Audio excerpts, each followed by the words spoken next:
I high-key thought that using my lipstick as like a little bit of bottom eyeliner would turn out really well. Like I see all the girls on TikTok with the reverse eyeliner and it looks fucking good, even like in color.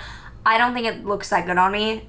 We're just gonna fucking roll with it. I don't have time to put off this video anymore. I actually really do want to get this out because when I noticed this, I was like, boom, boom, boom. So in this video, I'm going to touch on what the future of 2021 and a bit onward looks like in regards to COVID-19 and lockdowns, etc., the response from the world. As always, I am not an epidemiologist. Do not ask me anything around like what you should do to protect your health. I don't fucking know, and neither do I think a lot of the people in the media spouting shit. But what I'm going to be looking at are the world themes for what it looks like the state of the world is in. And in studying the 1918 pandemic and how incredibly similar and easy it was to look at that correlation versus similar things we have going on now, I want to add on a bit. I do have 2 previous videos I did a year and a half ago on the very beginning of when COVID seemed to come about in March, and then again in April, and they end right around this period. Jupiter entering Pisces and then going back into Aquarius. I beat to death in TikToks looking like a repetition of lockdowns increasing. So now I want to talk about this other part that has a hint to like what the world will look like. I'm going to keep this to the straight things that I see. Any lighthearted and humor along the way, you know, that's me. But honestly, I'm pretty open to like, I don't fucking know what reality is and what isn't, because I think the media skews this heavily distorted on both sides of the political aisle, in my opinion. That's why I claim no authority at all besides like talk to your doctor and don't make any plans that depend on I guess it's easy to say, but I wouldn't make any plans that depend on a government being open or locked down, unless, I don't know, your own discretion. But I'm going to cover a little bit about what I've already talked about, just to rehash where we've come from, and then clarify more specifically about the 2022 periods that I'm looking at. So as a refresher, in 2019, December 2nd, 2019, Jupiter entered Capricorn. So Jupiter, planet of expansion, planet of growth, entered Capricorn, the yin or protective passive home of Saturn. So when planets are passive, yin, feminine, whatever you want to call them, they are protective and they are more internal. And Saturn is the planet of restrictions and boundaries. In its feminine sign is around protection and top-down boundaries of conservation. Jupiter, the planet of growth, is in its fall in Capricorn. It has trouble or a bit more hard work in getting to the growth point, because Capricorn is a sign of utmost conservatism, protection, and looking at life as a battle. It is the sign traditionally where the soul left the body, where there's the least amount of sunlight when the sun is in Capricorn. So Jupiter there, it's fallen. It's around what needs to grow in order to structurally refine itself. It is a sign concerned with limitation and degradation. What is the ultimate form of growth that degrades?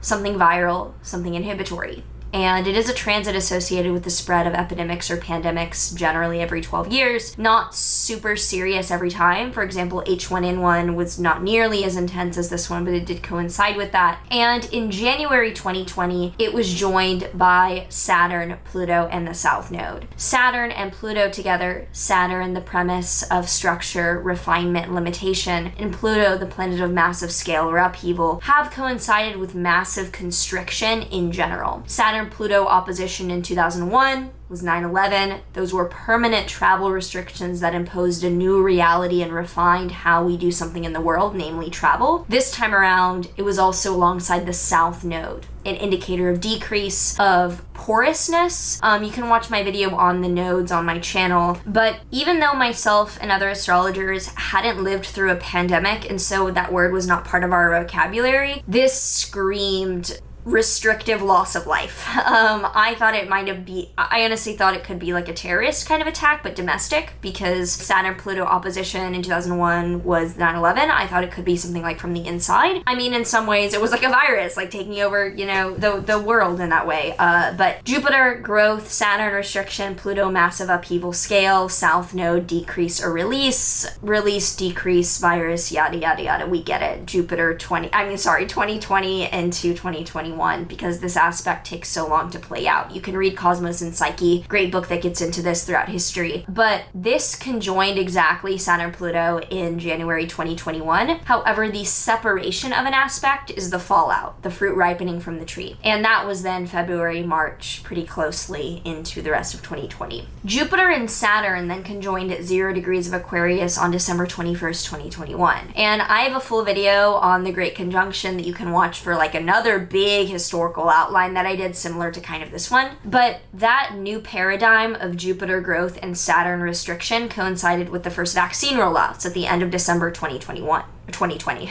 And there's other things that coincide with this transit that look more, I'm not hesitant to say totalitarian, authoritarian, not my favorite thing as someone who emphasizes like personal freedoms and likes to see everyone being able to do whatever the hell they want. But, it's setting in stone what the new state of reality is, which is, as I'll get into, I believe, more intermittent quarantines and lockdowns. And Jupiter, Saturn meeting in air signs is a new standard of reality around the spread of things, both ideas. I mean, it's just globalization at its peak, in my opinion. And cellular transmission definitely includes illness. Obviously. I don't like being the bearer of bad news. I know some people say I fearmonger, which is weird because I feel like just giving things flat out is like the least fearmongery thing you can do. I don't view things as good or bad, preferable or unpreferable is the words I use. Amor fati, love your fate. Like, I don't know. I do see that I tend towards being interested in the more dire things. I grew up and still to this day I'm pretty obsessed with wars and war fiction, totalitarian governments. So I mean, I guess I'm your one-stop shop for like reality check because that's more the vibe I live in. I don't fearmonger, but like I'm interested in the nitty-gritty, and that's what I see is pandemics as a part of life, lockdowns as a result, whether it is something at this scale and it is seasonal, or it is even, I think, environmental lockdowns will begin. Because on the flip side of things, this is more just like personally what I've read about with the fourth turning and the book The Sovereign Individual playing into this. But I think that whatever the reason is, once governments get this kind of handle on you, they're not going to let it go. And that's not any kind of like political diagnostic belief. That is just like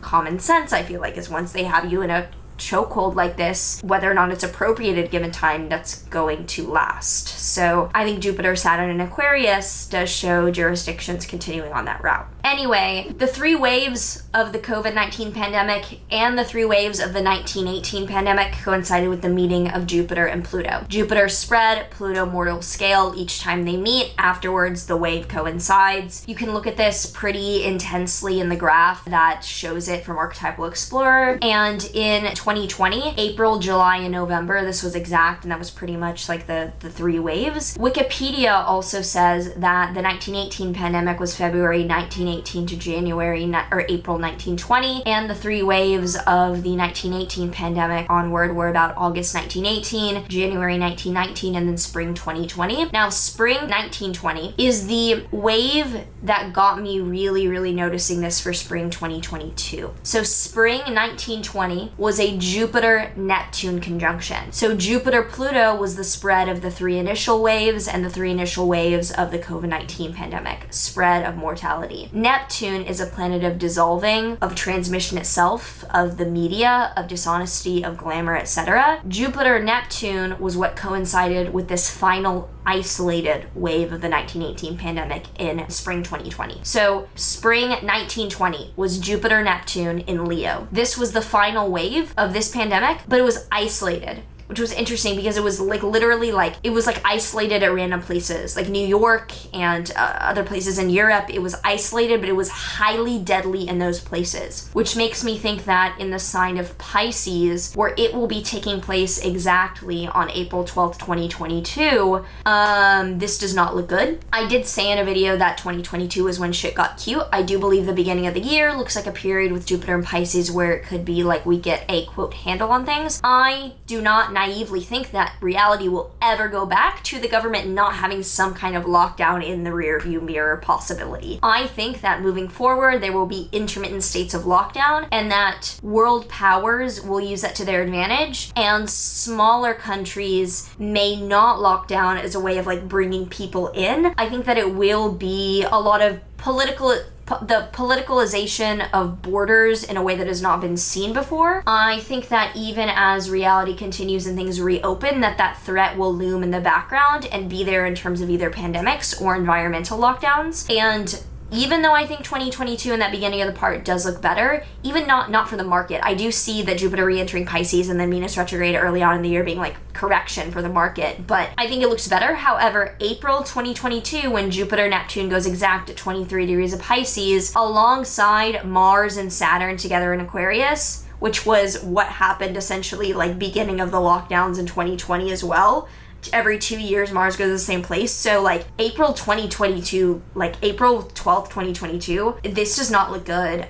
This looks like another wave of something that means harsh and quick, because the way that it manifested in 1920 was harsh and isolated toward those individual places like New York and Ireland. I remember reading about it was like hit hard and hit worse than the 2 years prior, but it wasn't everywhere. What I worry about with Pisces is it being fucking everywhere. I'm not trying to like fearmonger and think it's like the end of the world. No, I just think mid-April 2020, like April 12th 2020. This is why personally I'm securing foreign passports and foreign residences. I know that that's an extreme privilege, especially for someone my age, but I am more than welcome and willing to share that, because more people than I think realize it qualify for these things at a cost that is not crazy. Like some citizenships will be like $100-200 million investment. If you qualified through descent, I think I paid my Polish lawyers a few grand. I understand that's not available for everyone, but that's hugely different than $1 million investment in Montenegro. And a UAE residence, similar, is a few grand. That will be on top of obviously paying for a property or rent there, but that's really different than, like, I'm willing to pay that to ensure, like, I'm willing to pay that and share that. I think it's important for people to, like, open their mind to how they can live in a post-COVID-19 world. I think that includes viewing passports and residences and jurisdictions as a kind of mix and match game to play. If you want to research that, I highly recommend Nomad Capitalist channel for that. Anyway, Jupiter does enter Aries May 2022 into October 2022. Jupiter in Aries, I think, have increase of individuality. Looking quickly at world events from the last time Jupiter was in Aries, it was a lot of whistleblower events like Assange and WikiLeaks, and it was also natural disasters like earthquakes. Whereas Jupiter in Pisces, I found, coincided with plane crashes and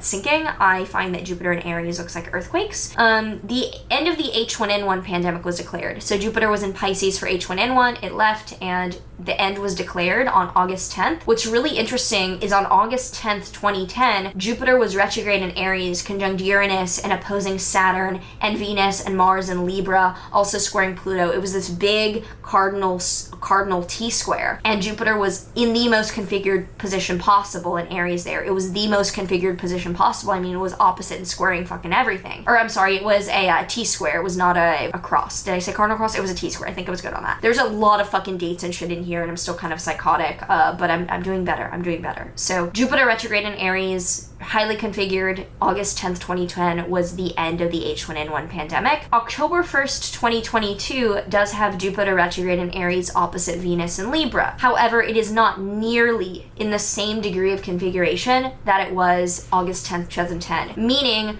that August 2022, though Jupiter will be in Aries in a similar position to the end of the H1N1 pandemic, it is not nearly as powerful or configured as it looked in 2010. I do not think that this signals an end. When it's it's only opposite Venus. It is not in this big configuration. I do not think that the August 1st, 2022 period is configured enough to mark a definite ending, as much as it might be a pivot, an improvement of some kind. November 2022 into December 2022, Jupiter's back in Pisces, which could be a holiday 2022 kind of, ooh, like things are like, let's go home, like be able to do some things, holiday season push. However, I think that could mark trouble again about the spread of things due to holiday travels. December 20th, 2022, Jupiter enters Aries. I need to do more research on what that transit itself will mean on a more macro level. I'm not going to pretend to have done that for this video here. Maybe I should have. Maybe I'll do a separate video. End of March 2023 is the next period I'm looking at, because Pluto will enter Aquarius then. I think Pluto in Aquarius will be dystopian. I think that a lot of the events of the past 2 years were dystopian to anyone living before 2010. Like things we couldn't imagine. By this time, I'm going to assume lockdowns by jurisdiction are common, and that causing issue or questioning that will be grounds for your social credit score governed by a central bank digital currency to be punished. This video is gonna get fucking censored. I don't see people talking about this that don't get demonetized, because it's hard to say this without people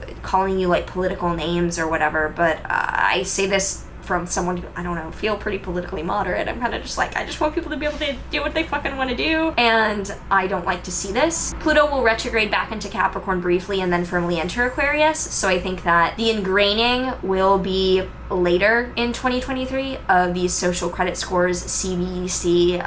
Yeah, I think that the incentivization for groupthink and crowd control through central bank digital currencies, that's just inevitable, like mark my fucking words. May 2023, Jupiter will enter Taurus. It'll join the North Node and it'll square Pluto in Aquarius. Jupiter will enter Taurus. It'll join the North Node, an indicator of increase. So Jupiter's growth, North Node is volume up. It'll square Pluto in Aquarius. This screams like environmental lockdowns, if I'm honest. Like, bitch, you're gonna try to run? Well, now the environment. No, I'm not discounting that it's not true. Kind of like COVID. Like, I'm not discounting this shit isn't true. It's just like seeing it play out and things not line up is like, oh, Jesus Christ. So I think 2023 is gonna be when it starts, like, people start realizing the dystopian elements. I see no marker of this ending. I see this being a dance back and forth from now on, similar to how the Saturn-Pluto opposition of 2001 was a forever travel-ish change. But if you're like me and you have global entry and you pay $100 a year for clear, you get to go through the line and shit because you pay, but like it's an incentive to contribute to the state in a way. I do think the first part of 2022 when Jupiter is in Pisces could be a bit optimistic again. Maybe we have things under control, or like, I think that this is what I see happening. And like, I feel like I'm gonna say this and people are gonna be like, you're a fucking idiot, but then like it's gonna like happen. There's gonna be like vaccine subscription services. Like, you get your COVID vaccine fucking every year because big pharma is gonna be incentivized to play into CBDC social incentives of like, make sure you get your vaccine every year for this shit. Make sure that you're in lockdown when you need to be. People who own businesses are gonna be fleeing to random fucking jurisdictions to try to keep a sliver of like innovation when so much gets subsidized. And I think in the short term, Jupiter-Neptune on April 12th, 2022, on one hand, Jupiter-Neptune should be beautiful and glorious and like everything is like lovey-dovey. On the other hand, if this coincides with how it played out in 1920, this is like a weird, extreme, isolated wave. So yeah, that is my overall analysis with the opinion pieces woven in there, as you can see. Yeah. I'm trying to think of like how I want to end this, but if you want, I would be willing to share more personal things about what I am doing. I would be willing to do that. So if you want videos on like how I plan to navigate reality and dystopia, because I've been obsessed with this over the last 6 months, like learning about what I grew up around, which were Holocaust survivors in my family and like Soviet Union refugees and survivors and like friends' families, and putting the pieces together with the energy and the things that they would recount with what I see here, getting really deep into learning about North Korea, and like I'll share that if anyone wants to know. So yeah, I hope people stay safe, think twice, and take care.